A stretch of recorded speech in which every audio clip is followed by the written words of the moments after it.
हाँ भाई, पिछले वीडियो में हमने बात की थी विद्युत द्विध्रुव की, जिसमें देखा था विद्युत द्विध्रुव को जब समान परिमाण एवं विपरीत प्रकृति के आवेश एक दूसरे से अल्प दूरी पर स्थापित हो जाते हैं तो एक द्विध्रुव की रचना करते हैं, जिसे विद्युत द्विध्रुव कहते हैं। जिसमें हमने देखा था विद्युत द्विध्रुव के दोनों आवेशों को मिलाने वाली रेखा को अक्ष रेखा बोला एवं इस अक्ष रेखा के लंबवत उनके मध्य बिंदु से गुजरने वाली रेखा को क्या बोला? निरक्ष रेखा। तो हम बात कर रहे थे कि विद्युत द्विध्रुव के कारण विद्युत क्षेत्र की तीव्रता, और जिसमें देख रहे थे विद्युत द्विध्रुव के कारण विद्युत क्षेत्र की तीव्रता एक बार हमने अक्ष पर देखी थी, अक्ष पर हमने पिछले वीडियो में देख ली थी। अब किसकी बात करेंगे? निरक्ष की बात करेंगे। विद्युत द्विध्रुव के कारण निरक्ष पर विद्युत क्षेत्र की तीव्रता, चलो देखते हैं। विद्युत द्विध्रुव के कारण निरक्ष पर विद्युत क्षेत्र की तीव्रता। विद्युत द्विध्रुव के कारण निरक्ष पर विद्युत क्षेत्र की तीव्रता देखिएगा। विद्युत द्विध्रुव मैं मान लेता हूँ ये माइनस क्यू आवेश और ये कौन है? प्लस क्यू आवेश। ये हुआ। चलो, विद्युत द्विध्रुव के निरक्ष पर, इसका मतलब ये रेखा होगी, इनका मध्य बिंदु ये हो गया, यहाँ से यहाँ तक ये पॉइंट ए हो गया, ये पॉइंट बी हो गया। यहाँ से यहाँ तक की दूरी आपके पास में ए है और ये वाली दूरी भी क्या है? ए। विद्युत द्विध्रुव के निरक्ष पर, निरक्ष कहीं इधर होगा आपका, यही होगा। निरक्ष पर मैं मान लेता हूँ जो बिंदु है वो बिंदु पी यहाँ पर, ठीक है ना।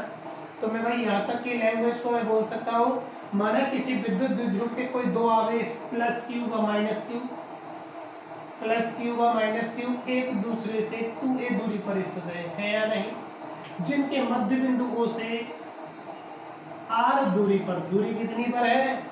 r दूरी निरक्ष पर स्थित किसी बिंदु P पर विद्युत क्षेत्र की गणना करनी है, ठीक है ना। इसके लिए अब देखो, एक तो इस आवेश के कारण यहाँ विद्युत क्षेत्र होगा, एक इस आवेश के कारण विद्युत क्षेत्र होगा या नहीं होगा?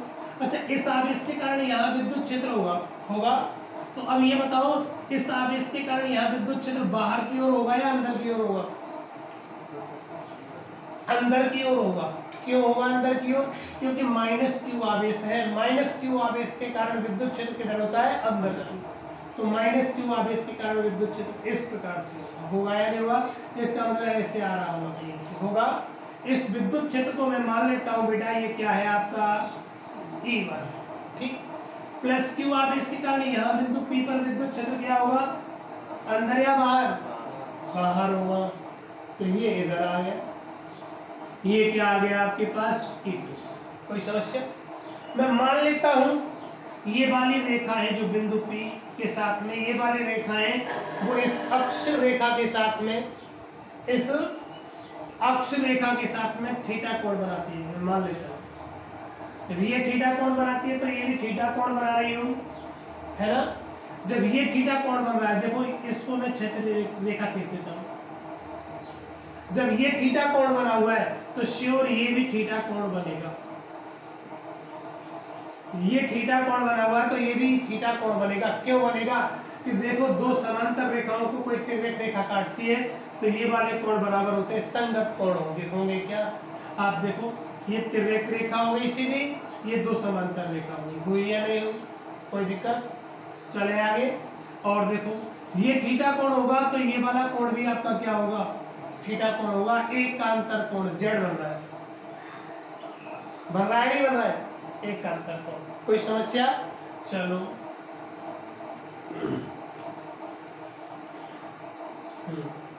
अब देखो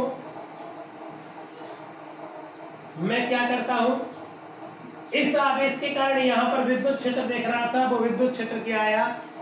E1 आया। इस आवेश के कारण यहाँ विद्युत क्षेत्र देखा, वो कितना आया? E2 आया। लेकिन इन E1 और E2 के परिमाण कितने वो देखने। देखो देखो, सबसे पहले माइनस क्यू आवेश के कारण, माइनस क्यू आवेश के कारण विद्युत क्षेत्र की तीव्रता माइनस क्यू आवेश के कारण विद्युत क्षेत्र कितना है बेटा, ई पर कितना है। मैं इसका मोड़ ले लेता हूँ मापांक, कोई समस्या। चलो डायरेक्शन भी ले लेता हूँ, मेरी इच्छा है डायरेक्शन लूँ तो ठीक है, ना तो फिर भी कोई समस्या नहीं। चलो अब देखो, इस आवेश के कारण यहाँ विद्युत क्षेत्र, इस आवेश के कारण यहाँ विद्युत क्षेत्र ई बराबर क्या आएगा, के क्यू अपॉन आर स्क्वायर, यहाँ से यहाँ तक की दूरी ए पी का स्क्वायर होगा। यहाँ डायरेक्शन लग रही है तो लिख देता हूं, इसकी लिख दो यहाँ पर आर कैप। चलो यहाँ आर कैप एकांक इकाई सदिश है जिसकी दिशा किधर है बेटा, P से A की ओर है ना, यो P से A की ओर है। कोई समस्या, चले आगे। चलो अब देखो, मुझे AP स्क्वायर का मान चाहिए, ये वाला मान चाहिए क्या। आप ये देखो, ये कोई ट्राइंगल बन रहा है, त्रिभुज AOP बन रहा है क्या, समकोण त्रिभुज बन रहा है 90। ये वाली भुजा A आ गई, ये वाली भुजा कितनी है आपकी, R आ गई, आई या नहीं है। समकोण त्रिभुज में ये आपको कर्ण चाहिए, कर्ण स्क्वायर बराबर आधार स्क्वायर प्लस लंब स्क्वायर। मतलब मैं यहां से बोल सकता हूं AP स्क्वायर बराबर आपको क्या मिलेगा, R square plus A square मिलेगा क्या। कर्ण स्क्वायर बराबर आधार स्क्वायर प्लस लंब स्क्वायर मिलेगा, R square plus A square, इन दोनों के वर्गों का योग इसके बराबर होगा। इसको जाके कर दिया। अगर कहीं जरूरत पड़ी मुझे BP, तो BP का मान भी यही होगा, R square plus A square होगा। मतलब AP स्क्वायर और BP स्क्वायर के मान यही होंगे। तो आप देखो E1 का मान कितना आया, मोड ऑफ E1 वेक्टर बराबर के q upon r square plus a square, यही है ना, का होल स्क्वायर। यही है क्या, नहीं होल स्क्वायर नहीं है भाई। AP स्क्वायर का डायरेक्ट मान इतना है, AP स्क्वायर का ही मान इतना है, तो आपका डायरेक्ट मान यही आएगा। कोई समस्या, समीकरण क्या आ गया आपके पास, ये कोई दिक्कत है क्या। चलो इसी प्रकार कौन से आवेश के कारण, प्लस क्यू आवेश के कारण विद्युत क्षेत्र की तीव्रता, प्लस क्यू आवेश के कारण यही आएगा, क्या आएगा, मोड ऑफ E2 वेक्टर बराबर के क्यू अपॉन वही आएगा क्या, BP स्क्वायर आएगा। चलो BP स्क्वायर लिख देता हूं, BP स्क्वायर इनको डायरेक्शन आर के, मतलब के क्यू अपॉन BP स्क्वायर का मान कितना है बेटा, R square plus A square. मतलब आपको क्या मिलेगा, R square plus A square into r cap. R cap एकांक इकाई सदिश है, इसकी दिशा किधर है बेटा, बाहर की ओर, मतलब B से P की ओर, B से P की है या नहीं। अब देखो समीकरण 2 ही आ गया, समीकरण 1 व 2 से, समीकरण 1 व 2 से आपको देखने पर फील हो रहा है यहां भी आर कैप है बेटा। समीकरण 1 व 2 से देखने पर आपको फील हो रहा है कि इन दोनों के परिमाण आपस में क्या है, बराबर है या नहीं। लेकिन डायरेक्शन अलग अलग है, तो परिमाण बराबर है तो मैं यहां से लिख सकता हूं मोड ऑफ E1 बराबर मोड ऑफ, बोल सकता हूं। यहां देखो, यहां E1 और E2 के परिमाण समान है, डायरेक्शन अलग अलग है या नहीं। परिमाण समान, डायरेक्शन अलग अलग है, तो इस E1 और E2 को मैं घटकों में तोड़ देता हूं। किस में तोड़ दूं, घटकों में तोड़ देता हूं। चलो भाई घटकों में तोड़ रहा हूं, आप देखिएगा E1 को मैं इधर घटक में तोड़ूंगा, आप इधर देखें, ये आपके पास सदिश ए है, ए थीटा कोण बना रहा है। ए सदिश जिधर थीटा कोण बनाता है उधर घटक क्या आता है, ए cos ऑफ थीटा, और जिधर कोई कोण नहीं बनता उधर क्या आता है, ए sin थीटा। क्षैतिज घटक क्या होता है, ए cos ऑफ थीटा, और लंबवत घटक क्या होता है, ए sin थीटा। होता है या नहीं होता है, कोई समस्या? चले आगे। चलो भाई, तो मैं यहां से इसको घटकों में तोड़ूंगा तो क्या मिलेगा, देखो E1 का इधर घटक लूंगा तो क्या आएगा, E1 cos of theta. E1 का इधर घटक E1 cos थीटा, और इधर कितना आएगा, E1 sin थीटा। घटक आएंगे या नहीं, कोई दिक्कत थोड़ी है, कोई प्रॉब्लम? आगे चले, E2 का घटक देखता हूं मैं, किसका, E2 का घटक देखता हूं। E2 के दो घटक हैं आपके पास, कितने घटक, दो घटक। देखो E2 का इधर घटक देखूंगा, E2 इधर थीटा कोण बना रहा है, कितना घटक आएगा, E2 cos ऑफ थीटा, और E2 का लंबवत दिशा में इधर घटक कितना आएगा, E2 sin थीटा। आएगा या नहीं आएगा? आगे देखो मैं क्या बोलना चाह रहा हूं। समीकरण 1 पर 2 से आपको देखने पर फील होता है कि ये E1 और E2 के मान आपस में क्या है, समान है, लेकिन दिशाएं अलग अलग है, विपरीत नहीं है, दिशाएं अलग अलग हैं। अतः इन E1 व E2 को घटकों में तोड़ते हैं, किसमें, घटकों में तोड़ते हैं। तो इनके लंबवत घटक, देखो इसका लंबवत घटक ये आया, क्षैतिज तो ये रही, इसका लंबवत ये आया और इसका लंबवत ये आया, तब इनके लंबवत घटक E1 sin थीटा व E2 sin थीटा परिमाण में समान। देखो बेटा, यहां sin थीटा, यहां sin थीटा, E1 और E2 के मान पहले से बराबर है या नहीं? तो जब ये E1 और E2 आपस में बराबर है sin थीटा, तो ये वाले मान भी आपस में बराबर होंगे या नहीं होंगे? तो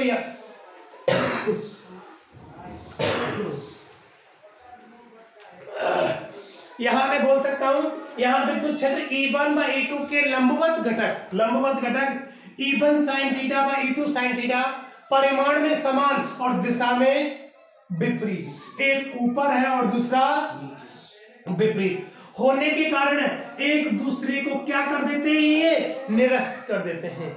यहां विद्युत क्षेत्र E1 व E2 के लंबवत घटक E1 sin थीटा व E2 sin थीटा परिमाण में समान एवं दिशा में विपरीत होने के कारण एक दूसरे को क्या कर देते हैं बेटा, नष्ट कर देते हैं। क्या कर देते हैं, एक दूसरे को नष्ट कर देते हैं। जबकि इनके क्षैतिज घटक तो यही थे, E1 cos थीटा व E2 cos थीटा एक ही दिशा में होने के कारण परस्पर क्या हो जाता है, जुड़ जाते हैं एक ही दिशा में। आप देखो ऐसा कटे क्यों, इधर देखो, मैं हूं, एक बल मुझे इधर लग रहा है, एक बल इधर लग रहा है, विपरीत है या नहीं, दोनों के परिमाण समान है, तो मैं किधर जाऊंगा, किधर भी नहीं जाऊंगा, ये इसको कैंसल आउट कर देगा, करेगा या नहीं करेगा, कोई समस्या? तो भाई लंबवत घटक तो अपोजिट होने के कारण कट गए आपके, जबकि क्षैतिज घटक ये भी इधर है, ये भी इधर है। मुझे अगर दो आदमी इधर खींचेंगे तो मैं किधर जाऊंगा, इधर जाऊंगा या नहीं जाऊंगा? तो सेम प्रोसेस मेरे पास ये हो गया, क्षैतिज घटक एक ही दिशा में होने के कारण परस्पर जुड़ जाएंगे। अतः बिंदु P पर परिणामी विद्युत क्षेत्र क्या आएगा आपके पास, E बराबर E1 cos of theta plus E2 cos of theta. यहां आप देखो E1 और E2 के मान आपस में क्या है, बराबर है, तो E2 की जगह मैं क्या लिख सकता हूं, देखो E1 cos थीटा पहले से ही है, E2 की जगह भी क्या लिख सकता हूं, E1 cos थीटा लिख सकता हूं। आप देखो E1 cos theta 2E1 cos of theta आएगा। E1 का मान कितना है, ऊपर से रख दो, 2K upon R square plus A square into cos of theta, है या नहीं? चले आगे, आपको देखो cos ऑफ थीटा का मान चाहिए, किसका मान चाहिए, cos ऑफ थीटा का मान। cos थीटा का मान मैं आपको यहां निकाल देता हूं, रफ काम निकाले। देखो यार, त्रिभुज, कौन सा त्रिभुज है आपके पास, AOP में त्रिभुज AOP आपका यूं ही है क्या, AOP, ये थीटा कोण है, थीटा के जस्ट सामने क्या होता है, लंब, ये आधार और ये कर्ण। आपको cos थीटा का मान चाहिए। लाल बटे कक्का, cos थीटा बराबर क्या आएगा, आधार बटा कर्ण। आधार कितना है आपका, ये ए, कर्ण कितना है, कर्ण एपी है या नहीं। मतलब आप cos ऑफ थीटा बराबर क्या बोल सकते हो, ए अपॉन, देखो यार एपी स्क्वायर बराबर इतना है तो एपी का मान कितना आएगा, under root r square plus a square. आएगा या नहीं, आएगा या नहीं यार। एपी स्क्वायर का मान इतना है तो स्क्वायर हटाऊंगा तो अंडर रूट लग जाएगा, लगा दिया। ये cos ऑफ थीटा का मान लेके मैं यहां रख देता हूं, रख दो। आप देखो मुझे क्या मिलेगा, ई बराबर 2kq upon r square plus a square, यही है ना, इनटू cos ऑफ थीटा का मान a upon r square plus a square का अंडर रूट, अंडर रूट को मैं पावर 1/2 लिख सकता हूं, और इसकी पावर कितनी है, एक। यहां देखो आधार समान है, घाते अलग अलग है तो घाते जुड़ जाएंगी। मतलब आपको क्या मिलेगा, k q into 2a upon r square plus a square की पावर एक और आधा, डेढ़। डेढ़ को अपन क्या बोलते हैं, 3/2। बोलो कोई समस्या। अरे यार इधर देखो, k ये आ गया, q ये आ गया, 2a ये आ गया। ऐसा क्यों मैंने लिखा, देखो p बराबर क्या पड़ा, विद्युत द्विध्रुव आघूर्ण में q इंटू d, और d का मान कितना है, 2a, तो p बराबर क्या आएगा, q इंटू 2a। तो इसकी जगह क्या आ जाएगा आपका, p आ जाएगा। आएगा या नहीं आएगा, आप देखो e कहां पर आया, निरक्ष पर, कितना आया, k p upon r square plus a square की पावर 3। आया या नहीं आया, आया या नहीं आया, कोई दिक्कत। अगर मैं यहां मान लू, यहां पर मैं मान लू r का मान ज्यादा है, a का मान कम है, आप यहां से यहां तक की दूरी r ज्यादा है और ये दूरी बहुत कम है। बेटा विद्युत द्विध्रुव की ये डिस्टेंस a होती है या d होती है, ये बहुत अल्प होती है, एंगस्ट्रॉम में होती है, 10⁻⁻10 में होती है, ठीक है। आप देखो ये ज्यादा है ये कम है, तो आर स्क्वायर तो बहुत ज्यादा हो जाएगा ए स्क्वायर का। आप ए स्क्वायर को क्या रख सकते हो, 0, ए स्क्वायर को 0 रख दो, तो आपको क्या मिलेगा, e बराबर 2kp अपॉन आर स्क्वायर की पावर 3/2। 2 से 2 कट गया, मतलब आपको फाइनली e निरक्ष क्या आया, देखो 2kp अपॉन आर क्यूब। आएगा या नहीं आएगा, आएगा या नहीं, कोई समस्या, कोई दिक्कत। देखो बेटा आपका ई निरक्ष ये आया, और कल आपने पढ़ा था ई अक्ष, ई अक्ष पढ़ा था, वो आया था 2kp अपॉन आर क्यूब। आया था या नहीं आया था, कौन सा 2, ये 2 कैसे कट गया, नहीं ये 2 नहीं, ये 2 नहीं, और थोड़ी, ठीक। ई अक्ष कितना आया था, 2kp अपॉन आर क्यू, जबकि ई निरक्ष कितना आ गया, kp अपॉन आर क्यू। आप ई अक्ष और ई निरक्ष को देखकर फील करो, कुछ क्या फील हो रहा है, इन दोनों को देखकर आपको फील हो रहा है यहां 2 लगा हुआ है, यहां 2 नहीं।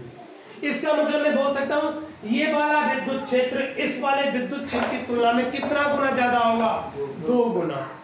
अगर ई अक्ष और ई निरक्ष विद्युत क्षेत्र की अपन बात करना चाहें तो अक्ष पर विद्युत क्षेत्र की तीव्रता निरक्ष की तुलना में कितना होती है, 2 गुना होती है नहीं होती। अब देखो ई अक्ष और ई निरक्ष पर विद्युत क्षेत्र दूरी के ऊपर डिपेंड कर रहा है, क्या दूरी r के ऊपर डिपेंड कर रहा है, और कैसे डिपेंड कर रहा है, देखो E is directly proportional 1/r³ कर रहा है, नहीं ऐसे ही यहां कर रहा है। जबकि आपने बिंदु आवेश देखा था, बिंदु आवेश के कारण आपका विद्युत क्षेत्र आया था E बराबर kq/r²। वहां दूरी किस बात के ऊपर, दूरी के वर्ग के ऊपर डिपेंड किया था, दूरी के वर्ग के ऊपर। यहां दूरी के घन के ऊपर डिपेंड हुआ है, हुआ या नहीं हुआ, बोलो कोई समस्या, कोई दिक्कत। तो अपन बात कर रहे थे विद्युत क्षेत्र की तीव्रता कहाँ पर, निरक्ष पर। निरक्ष पर विद्युत क्षेत्र की तीव्रता आपकी कितनी आई बेटा, AP/R3। कुछ नहीं है टॉपिक के अंदर, केवल डायग्राम है। विद्युत द्विध्रुव के प्लस क्यू माइनस क्यू आवेश हो गए, इनके सेंटर बिंदु से r दूरी पर कोई बिंदु P है, बिंदु P ले लिया। देखो माइनस क्यू आवेश के कारण विद्युत क्षेत्र किधर है, अंदर की ओर, ये E1 आ गया, जबकि प्लस क्यू आवेश के कारण विद्युत क्षेत्र बाहर। E1 और E2 के मैंने मान निकाल के रख दिए। देखा तो E1 E2 के मान बराबर आए, E1 E2 के मान बराबर आए, लेकिन डायरेक्शन अलग अलग है। आपको दिख रहा है ये इधर है, ये इधर है ना। तो इन E1 E2 को घटकों में तोड़ दिया। इनके लंबवत घटक ये हुए, क्षैतिज घटक ये हुए। लंबवत घटकों के परिमाण समान है, डायरेक्शन अपोजिट है, अतः एक दूसरे को इन्होंने कैंसिल आउट कर दिया। जबकि क्षैतिज घटक एक ही दिशा में होने के कारण परस्पर जुड़ गए, अतः बिंदु P पर परिणामी विद्युत क्षेत्र आपके पास में कितना आया, कितना आया, E1 cos theta plus E2 cos theta. E2 की जगह E1 रख दिया, 2E1, E1 का मान रख दिया cos थीटा का मान ऊपर से अलग से निकाल दिया, ये रख दिया। फिर सॉल्व किया है, कैलकुलेशन है अपनी। कोई समस्या, चलो थैंक यू।